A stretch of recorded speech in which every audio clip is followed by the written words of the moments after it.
আসসালামু আলাইকুম, সবাই কেমন আছেন? রমজানের শুভেচ্ছা। আজকে দেখতে দেখতে অনেকগুলো রমজান চলে গেল। তো আজকে আমি কি রান্না করবো সেটা আপনাদের সাথে শেয়ার করতেছি। আজকে আমি রান্না করবো মাংস আর শাক। তো রমজানের ভিতরে দেখা যায় মাছ মাংসের থেকে ভর্তা ভাত বা শাকসবজি এগুলো কিন্তু বেশ ভালো লাগে। তো আমি ওই দিনও শাক রান্না করছিলাম, তো আজকেও বাহিরে গেছিলাম, তো সামনে হেঁচি শাকগুলো পড়লো, অনেক সুন্দর ছিল দেখতে, সেজন্য আমি অনেকগুলো শাক নিয়ে আসলাম। আর শাক আমার এত বেশি পছন্দ, মাশাআল্লাহ, সবচেয়ে আমার মাছ মাংসের থেকে শাকই বেশি পছন্দ। আর রমজান আসলে তো কথাই নেই। আর এদিকে মাংসের জন্য মশলাটা কষিয়ে নিলাম। এখন আমি মাংসগুলো দিয়ে দিব, তারপর সুন্দর করে নাড়াচাড়া দিয়ে নিব।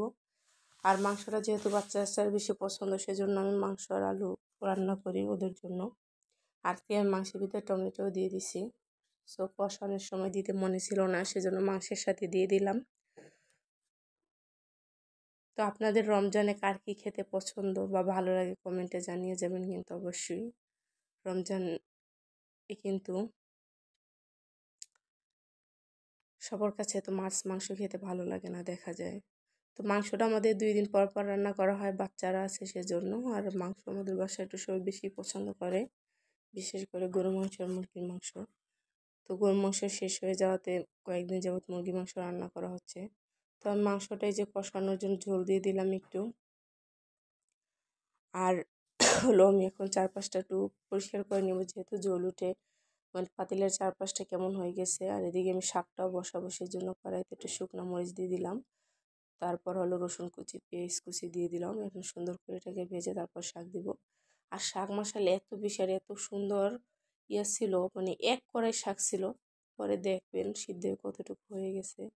তো কাঁচামরিচটা লাস্টে দিলাম, যার কারণে কাঁচামরিচটা বেশি ভাজা হয়ে গেলে কেমন লাগে দেখতে, সেজন্য পেঁয়াজটা মোটামুটি ভাজা হলে তারপর আমি কাঁচামরিচটা দিয়ে দিলাম।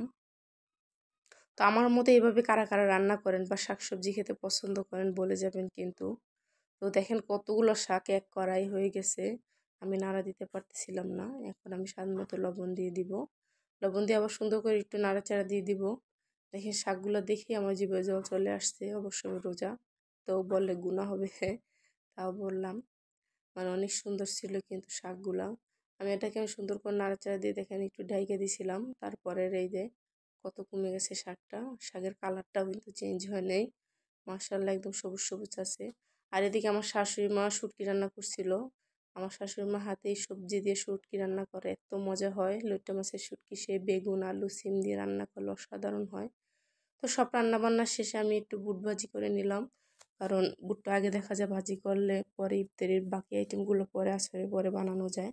তো সবার কাছে কেমন লাগছে অবশ্যই কমেন্ট করে জানিয়ে যাবেন। সবাই ভালো থাকবেন, সুস্থ থাকবেন, আর সবার জন্য সবাই দোয়া করবেন। আল্লাহ হাফেজ।